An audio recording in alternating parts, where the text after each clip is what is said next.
Assalamualaikum warahmatullahi wabarakatuh. Perkenalkan, nama saya Salma Sarabani dari program studi D3 Gizi Tasikmalaya kelas 1A. Di sini saya akan memaparkan materi dari makalah yang telah saya buat dalam memenuhi tugas mata kuliah Pendidikan Agama Islam.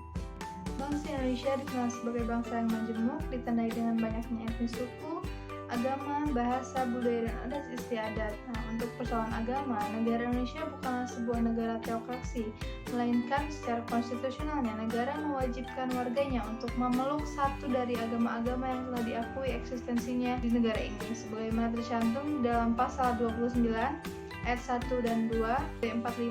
Negara memberi kebebasan kepada penduduk Indonesia untuk memilih salah satu dari agama yang telah ada di Indonesia, yaitu agama Islam, Kristen Protestan, Kristen Katolik, Hindu, Buddha, dan Konghucu.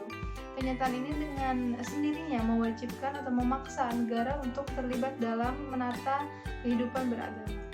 Nah, secara sederhana, persatuan memiliki arti gabungan, ikatan, dan kumpulan dari beberapa bagian menjadi satu kesatuan yang utuh. Dengan kata lain, persatuan adalah menyatukan bermacam-macam corak ke dalam sebuah wadah sehingga menjadi satu. Nah, bersatunya bangsa Indonesia ini didorong oleh kemauan yang sadar untuk mencapai kehidupan bangsa yang merdeka, berdaulat, adil, dan makmur. Yang kedua, ada prinsip persatuan dan kesatuan bangsa. Yang pertama itu prinsip Bhinneka Tunggal Ika, ya, bangsa Indonesia yang terdiri atas berbagai suku, bahasa, agama, serta adat kebiasaan yang beragam atau majemuk.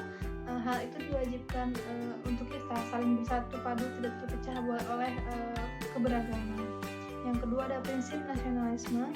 Prinsip Indonesia nasionalisme ini atau cinta tanah air ini bukan berarti bahwa kita merasa paling unggul dibandingkan bangsa lain, namun kita berusaha menjadi yang terbaik untuk memajukan negara kita sendiri. Yang ketiga itu ada prinsip kebebasan yang bertanggung jawab. Nah, manusia mempunyai kebebasan serta tanggung jawab yang tertentu gitu terhadap dirinya. Selanjutnya ada prinsip wawasan Nusantara. Dengan wawasan Nusantara ini, manusia yang terlahir dan tinggal di Indonesia merasa mereka satu senasib dengan rasa sepenanggungan, sebangsa dengan rasa tanah air, serta ada semangat dalam mencapai cita-cita untuk mewujudkan pembangunan nasional. Lalu ada prinsip dengan persatuan pembangunan. Dalam mewujudkan cita-cita reformasi, kita harus bisa mengisi kemerdekaan serta bisa melanjutkan pembangunan menuju masyarakat yang hidup adil dan makmur. Lalu ada manfaat persatuan dan kesatuan. Yang pertama, ada persatuan dengan kesatuan bisa mengatasi seluruh perbedaan dengan penuh kesabaran serta kesadaran. Yang kedua, ada persatuan dalam berbangsa serta bernegara ini bisa membuat pembangunan nasional yang berjalan lancar, aman, baik serta yang sesuai dengan harapan. Yang ketiga itu ada bangsa Indonesia akan jauh lebih mudah maju serta dapat berkembang dengan cara menerima perbedaan yang akan muncul. Akan lebih mudah untuk bisa mencapai tujuan nasional yang mulai tertuang dalam pembukaan Undang-Undang Dasar 1945 di alinea keempat.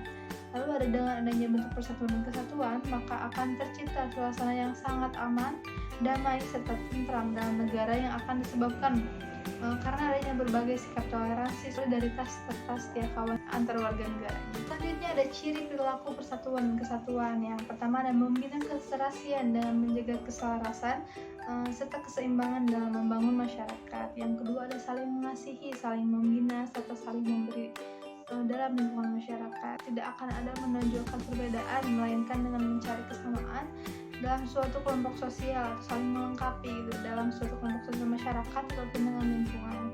Lalu ada menjauhi pertentangan serta perkelahian, membangun persatuan kesatuan dengan memulai berbagai kegiatan bersama. Kemudian ada faktor persatuan dan kesatuan bangsa. Yang pertama ada faktor pendorongnya. Faktor pendorongnya itu apa saja? Yang pertama ada faktor sejarah yang menyebabkan rasa senasib dan seperjuangan. Yang kedua ada keinginan untuk bersatu sesuai yang tercantumkan dalam Sumpah Pemuda. Lalu ada rasa cinta tanah air di kalangan bangsa Indonesia dan rela berkorban untuk kepentingan bangsa dan negaranya. Lalu ada Bhinneka Tunggal Ika, walaupun berbeda-beda tetapi tetap satu jiwa. Dan selain faktor pendorong, ada faktor penghambat, yaitu keberagaman masyarakat Indonesia. Nah, kondisi ini dapat menjadi penghambat persatuan dan kesatuan bangsa apabila tidak diiringi dengan sikap saling menghargai, sikap saling menghormati, serta adanya toleransi yang telah menjadi karakter khas masyarakat Indonesia. Lalu ada Indonesia memiliki wilayah yang luas dengan ribuan pulau. Nah, sejumlah daerah ini dikhawatirkan memilih memisahkan diri dari NKRI karena daerah tersebut jauh gitu dari ibu kota. lalu ada ketidakpuasan terhadap ketimpangan ekonomi dan tidak meratanya pembangunan ekonomi. Nah, kondisi ini disebut memperlemah persatuan dan kesatuan bangsa apabila ketimpangan dan ketidakmerataan ini terus terjadi gitu, serta hasil pembangunan ini masih belum dapat diatasi.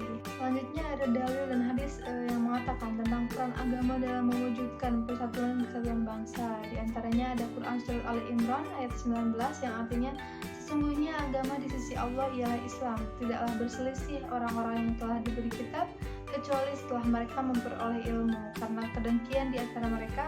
Barang siapa ingkar terhadap ayat-ayat Allah, maka sungguh Allah sangat cepat perhitungannya.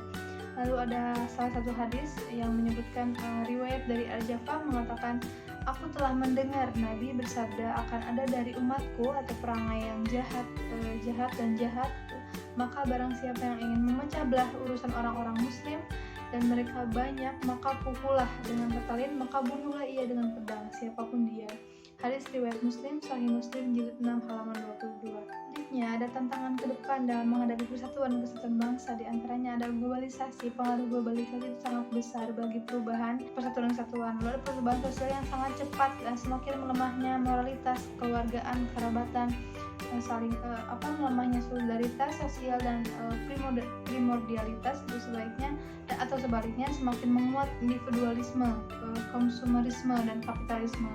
Lalu ada kemajuan teknologi dan komunikasi informasi, semakin mudahnya akses informasi gitu dan melakukan komunikasi melalui interaksi dalam dunia maya itu sangat menghambat atau menjadi tantangan besar bagi persatuan dan kesatuan bangsa yang telah terjadi di Indonesia ini. Selain itu, apa sih sikap dan tindakan gitu untuk mewujudkan dan memperkokoh persatuan dan kesatuan bangsa itu dapat dilakukan dengan yang pertama itu menanamkan gotong royong, lalu ada menanamkan sifat tolong menolong, lalu ada menanamkan sifat kekeluargaan, musyawarah dalam pengambilan keputusan, kerjasama antar umat beragama yang berbeda, tidak membeda-bedakan suku, ras, agama gitu. Lalu ada menegakkan HAM. Lalu ada sikap saling menghormati perbedaan antar sesama umat manusia. Ini yang akan menjadi faktor pendorong kita untuk menghadapi tantangan-tantangan yang telah terjadi gitu dalam persatuan kesatuan bangsa ini. Lalu ada peduli terhadap sesuatu atau orang lain, menjunjung tinggi demokrasi, lalu ada menghargai pendapat orang lain, turut serta dalam menegakkan hukum dan memajukan bangsa. Lalu selanjutnya ada menerima keadaan fisik setiap orang tanpa adanya diskriminasi gitu, tidak membeda-bedakan fisik setiap orang, tidak memilih teman yang cacat atau dan sebagainya, tidak melakukan perbuatan yang dapat memecah belah persatuan seperti ekstremisme, egoisme, terorisme, sukuisme, dan rasialisme. Selain itu ada mengaplikasikan peran agama dalam mewujudkan persatuan dan kesatuan bangsa dalam kehidupan sehari-hari. Nah, selain memiliki sikap-sikap tersebut diaplikasikan maupun di lingkungan keluarga, gitu, di tempat perkuliahan, di tempat kerja dan di lingkungan masyarakat. Semua lingkungan ini harus kita aplikasikan dengan sikap-sikap toleransi, gotong royong seperti yang tadi saya sebutkan demi menjaga atau memperkokoh persatuan kesatuan bangsa kita. Kesimpulan dan saran dari materi ini adalah untuk mewujudkan persatuan dan kesatuan bangsa, kita sebagai mahasiswa harus memiliki sikap atau tindakan yang mampu memperkokoh persatuan dan kesatuan bangsa ini, yaitu dengan bersikap apa-apa saja yang telah dipaparkan tadi, di mana sikap tersebut harus bisa kita aplikasikan juga ke dalam kehidupan sehari-hari, baik di lingkungan keluarga, di lingkungan perkuliahan, di lingkungan tempat kerja, kelak gitu, hingga di lingkungan masyarakat. Banyak gitu, kita harus mengaplikasikan semua sikap toleransi agar persatuan dan kesatuan bangsa kita itu tetap terjaga demi masa depan. Lalu untuk rekan-rekan calon mahasiswa kelak pun sama gitu, kita sebagai mahasiswa, sebagai warga negara Indonesia yang mana negara kita ini memiliki keragaman budaya, suku, ras, dan agama, sehingga kita harus mempunyai sikap toleransi yang tinggi, berdamai dengan keberagaman gitu yang ada di Indonesia ini. Lalu dengan mengedepankan peran agama Islam dalam setiap sikap yang kita lakukan dalam mewujudkan dan memperkokoh persatuan dan kesatuan bangsa ini. Terima kasih telah menonton atau telah menyempatkan waktunya. Semoga apa yang tadi saya paparkan bisa bermanfaat bagi kita semua. Sekian dari saya. Wassalamualaikum warahmatullahi wabarakatuh.